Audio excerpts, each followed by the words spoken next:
Hey guys, Shane here from Tank Under Miniatures, and today we're going over my tournament-winning Chaos Space Marine list. Now as you can see, we're using the soulforged detachment. Now this one was really good. I went through before what I thought of the Chaos Space Marine detachments, which I thought were really good, and this one just really stood out for bringing all our tanks. As you can see, we've got the 3 Venom Crawlers there, we got the 3 Forge Fiends, then we've got a Land Raider and a Vindicator with the 2 Warp Smiths. Now with this list, we've taken none of the enhancements. We didn't have points for it. I was thinking, you know, if we got rid of the Land Raider, got rid of the Vindicator, brought the Mauler Fiends instead, meant full Demon Engine, we'd be able to afford it then.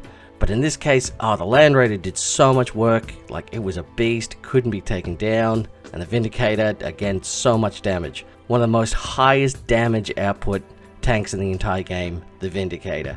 So this was incredibly good.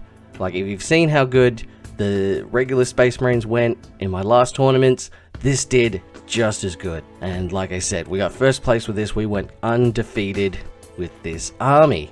So it really goes to show just how good of a codex this was, because I'm still pretty sure even without the soulforged detachment, I still probably would have done almost as good.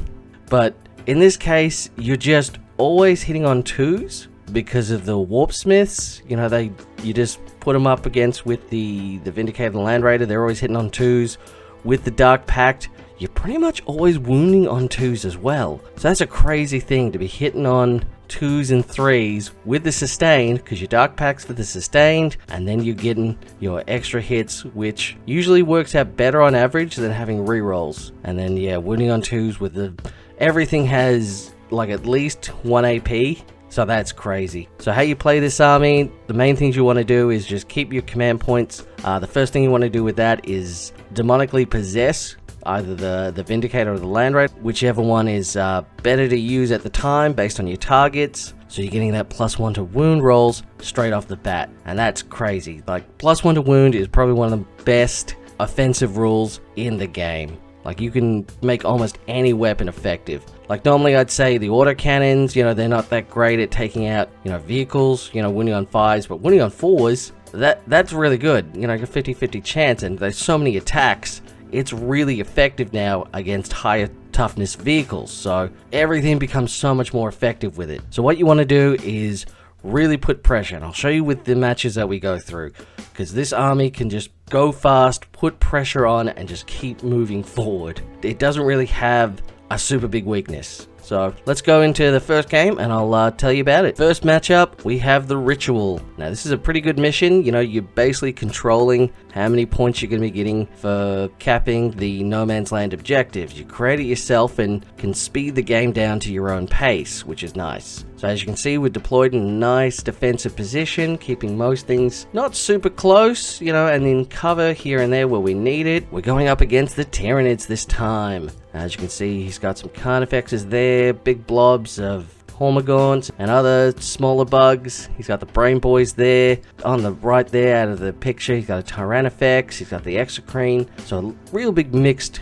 force of Swarm with the larger bugs. So pretty high damaging stuff. Yeah, real balanced sort of Tyranid list. Now he managed to get first turn. As you can see, he's moved up the Tyrannifex. He's not really moving out too far forward, but yeah, with this army, you know, I'm going to be coming towards him. So he wants to be more reactive to counterplay what I'm doing, because I'm going to be coming, you know, fast and hard at him. So yeah, it's more look for your weaknesses and take advantage of that. So the Tyrannifex, he puts a couple of shots into the Land Raider, fails to wound however, so I got really lucky there, and I'm able to keep everything alive for my first turn. So we come in, we move out. Having the Venom Crawls with movement of 12 is crazy. You can get straight up the board really fast.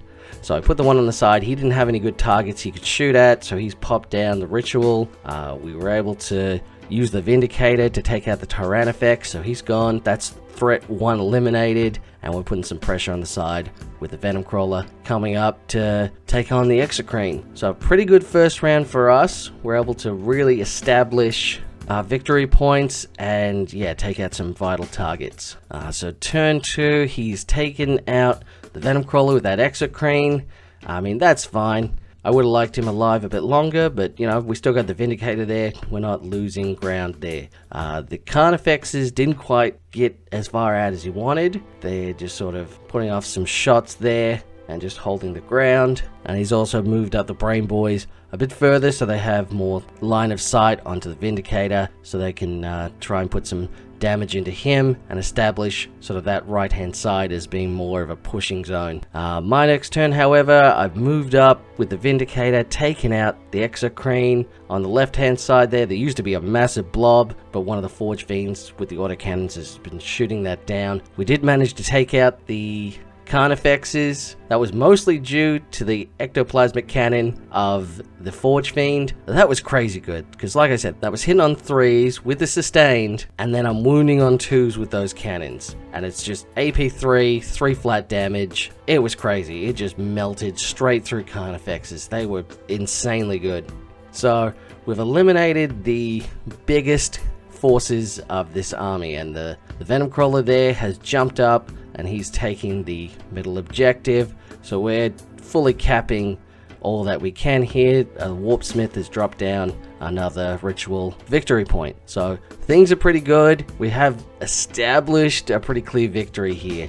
So as you can see, he pulls everything forward to try and get into combat with me against the Venom Crawler. The Venom Crawler survived on 1 wound and did some attacks back. Yeah, as you can see, we've pretty much got the victory here. We ran out of time to finish any more turns. We were able to get a real good first advantage and just keep putting pressure, and it was just a bit too scary to sort of come out and meet in the open. But yeah, I was really able to come to him as well. So like I said, in really good force. It was a really good matchup for us. So very good first game results. Okay, so matchup number 2.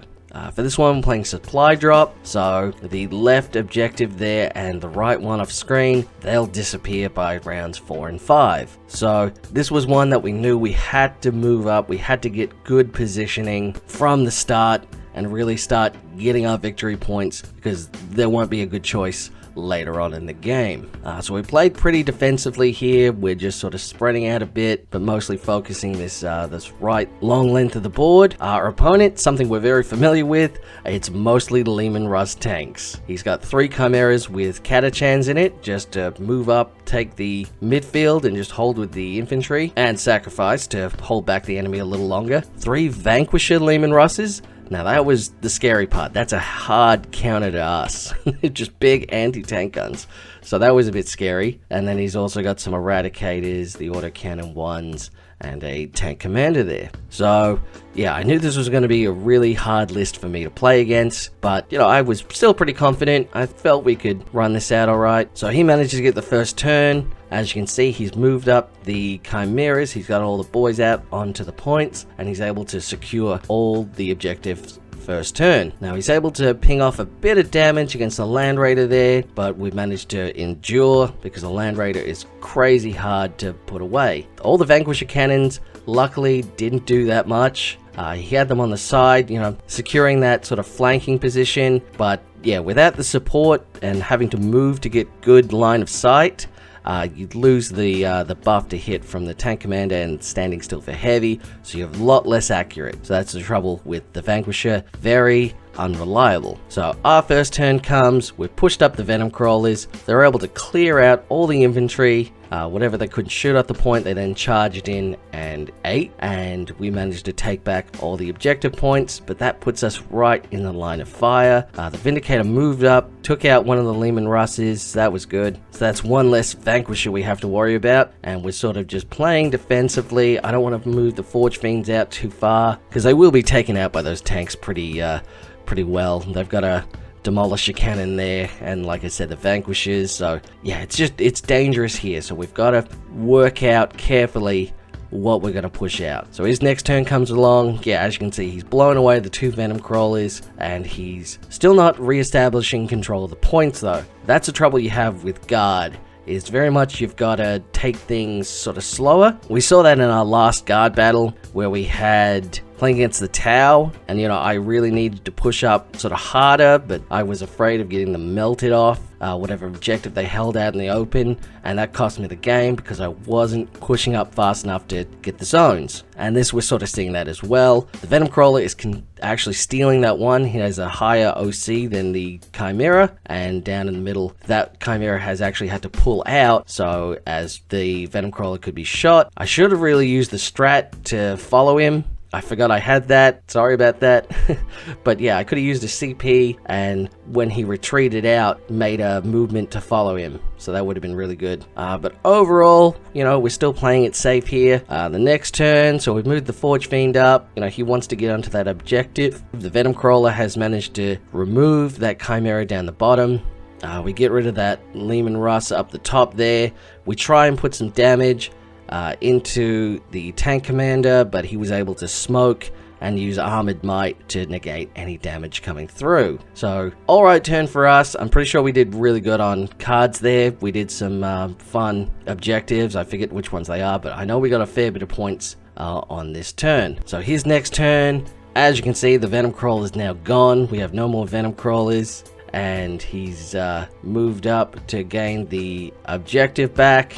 And then we've gone and put in the Forge Fiends to contest them. The Forge Fiends are looking pretty wounded. Everything's a bit damaged at this point, but we're managing to hold on to some good zone points. And he's still stuck back in his deployment. Because like I said, we really have to put pressure on with this army, and we can. We are losing, a lot of our army. We're taking damage, but we're putting pressure on, and we're still getting the board control points, which once you get in the late game is really going to be hard to get back. So this is really where we need to strike now. So the next turn, yeah, as you can see, he's shot off the Forge Fiend from the top, but that objective is now gone, so there's no real point to him being stuck up there. He's managed to come down, get the bottom objective there, but that's going to be gone before he can score points on it. So we've managed to, sort of goad him into taking an area which isn't that much worth. But however, we are left with one Forge Fiend and the couple of Warp Smiths and the Land Raider left. So we're putting pressure on, trying to get that middle objective to hold. So when it was my turn, we managed to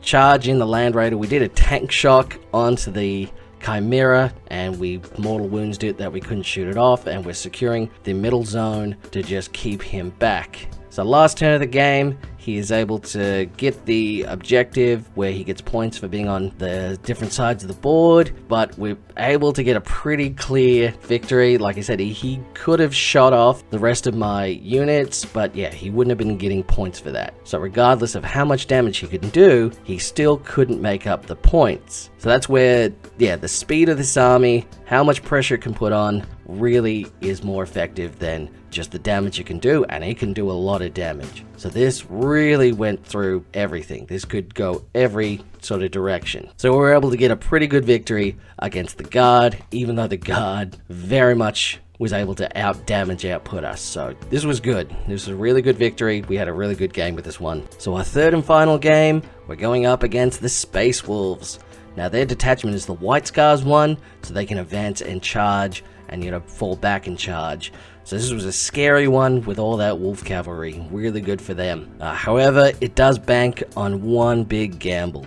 See, we've gone right up to the edge deployment, so whoever went first turn was going to be able to get that first strike really well. So if he had managed to get first turn, he would have been able to advance all the wolves up and get right in my face. And in close combat, that's going to be hard to push back, and he's going to be able to move up, grab the objectives. This mission was the Scouring, so yeah, you burn the objectives for extra points. So if you can get onto the objectives sort of fast and early, you can burn them and stop your opponent getting those victory points. So yeah, very risky strategy with this one, but he already got 2 victories, so it paid off for him in the other games. So luckily we got first turn, so we were able to move up, and we put all our army into the wolves, and they are now gone. We took out that big blob in the center there and the captain that was attached to him, and yeah, we've got the 2 characters on the left now that are now unsupported, and we're able to clear him off his objective point there, and we're able to establish control of the middle objectives here. So really good first turn for us. We took out a lot of his points. So like I said, it was risk to put him out in the open like that. It can pay off pretty well, but yeah, it's just one of those things. So his first turn, he's come up, he's managed to use the Annihilator to take out the Vindicator, which is fair enough. That's a pretty big priority target. That's going to deal a lot of damage in future.